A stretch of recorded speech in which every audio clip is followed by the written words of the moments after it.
Asante Samuel repays Deion Sanders' faith with heartfelt plea for Shadur Sanders amid speeding controversy. Shadur Sanders might not love controversies, but they sure do love getting attached to him. Months after his tumultuous draft, Sanders, once again, is back under fire from the public. This time, it's because of his run-ins with the law. Everything that Deion Sanders and the whole clan battled for crumbles once again. This comes at a time when the Browns QB is currently in a tough fight for a spot in the QB room. And this recent controversy is just more fuel for haters to add to the fire since the draft. A former Coach Prime rival is surprisingly coming to Sanders' rescue. Accusations of incompetence, being snobby, and using the nepotism card to land in the NFL never really died down for the QB. The hate against him saw an all-time high during Sanders' very humbling draft.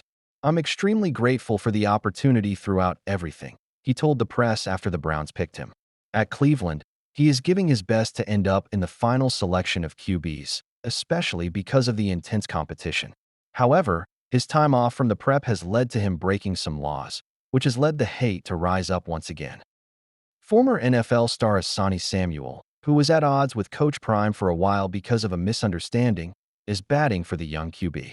Sanders came under the scanner twice for speeding in the month of June, which is now his latest controversy. Samuel is of the opinion that fans are blowing it out of proportion. Every MF player speeds. This is normal athlete behavior, but because his last name is Sanders, the haters want to bring as much negative attention as possible. "I never seen a community want to tear a player down like we are witnessing."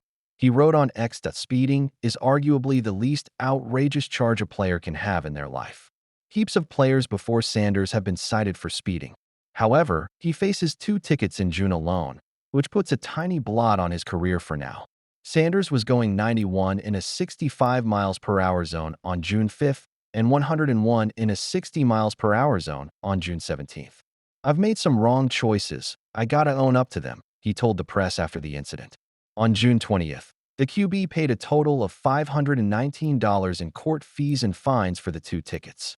While Sanders is trying his best to avoid attacks from the community, experts are on 2 ends about this issue. Shadur Sanders' recklessness has reactions of varying degrees. Speeding has the chance to both end and not end a player's career. ESPN Cleveland's Tony Grossi implies that this will be a learning experience for the QB. "It's not the end of the world. It's disappointing, I'm sure, to the Browns and to Coach Prime. I mean, 101 is excessive speed. But, again, he'll learn from it, I'm sure," he said. But a fine line separates what happens during a speeding incident from what could have. If that threshold for danger was crossed, Cleveland.com's Mary Kay Cabot blasted Sanders for the behavior. "That's reckless behavior. It's dangerous," she said in a June 20th episode of Orange and Brown Talk. "And I don't care what anybody says. That is not what you want from your rookie quarterback. That's not a good look," she added. Sanders' main goal is to get a shot at the playing roster this season, which will be difficult for him.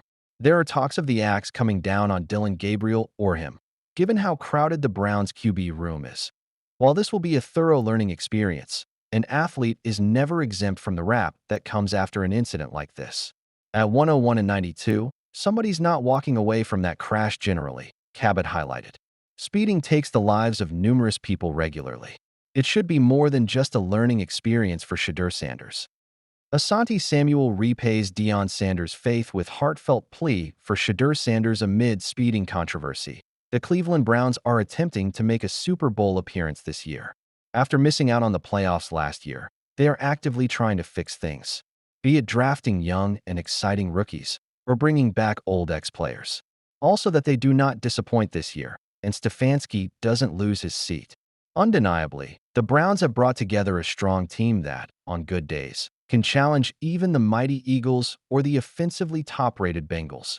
With the Browns setting up a battle for the starting quarterback for quite some time now, they are already on the right path.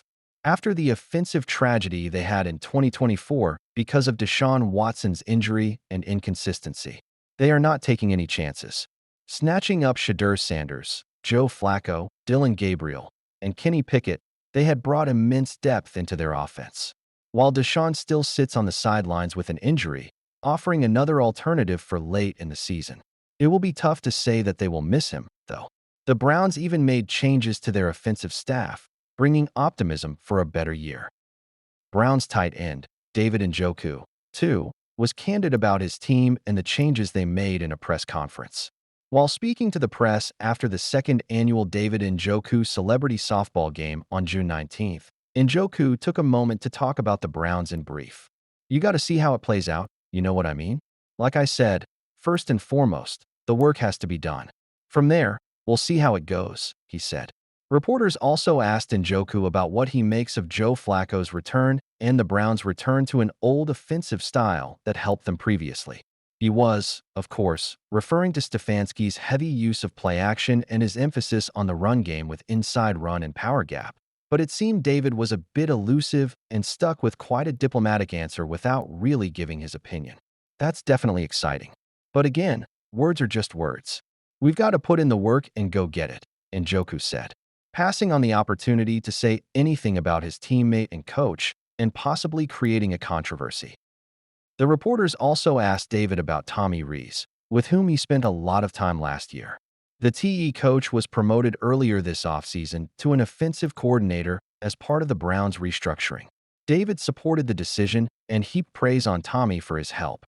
"Tommy's a great guy, and he's very, very, very smart, you know what I mean? So he's putting us in the right places for us to be successful. That's all you can really ask for a coach," he said, emphasizing Tommy's smartness. Even though the Browns are in a better spot this year offensively, they still haven't found a concrete answer to one question: who will be their starting quarterback? While Kevin Stefanski and the management are silent on who's getting the spot, we might have received a hint for the answer: Joe Flacco to be QB1 for the Browns? As the mandatory minicamp got over last week, we are one step closer to the preseason. Surely this would mean that the head coach would know his starting players, especially in the quarterback department. While Stefanski hasn't said anything to this effect, a Browns reporter, Tony Grossi, has given us an idea of who leads the race for the QB1 spot. And no, it is not Shadur Sanders. Grossi, in an article posted on his X page, revealed what Stefanski's offensive strategy could mean. With Stefanski bringing back the fake it till you make it play with the reintroduction of play action, this is grown man football. And Flacco, with tons of experience in this play, has been leading the race. When Flacco played at Baltimore under Gary Kubiak, he learned his play action scheme thoroughly. And with Stefanski using a similar scheme with the Browns, Flacco is in familiar territory. While Flacco is out here teaching a masterclass on managing a successful offense in Cleveland, the rest are still learning how to fake it the best. This makes Flacco the safe bet in the Browns camp. And if anyone wants to take over the job later on, they will have to outplay Flacco in this scheme. While we can definitely expect some more competition during the training camp, as things stand, Joe Flacco will, in all probability, be the Cleveland Browns' starting quarterback.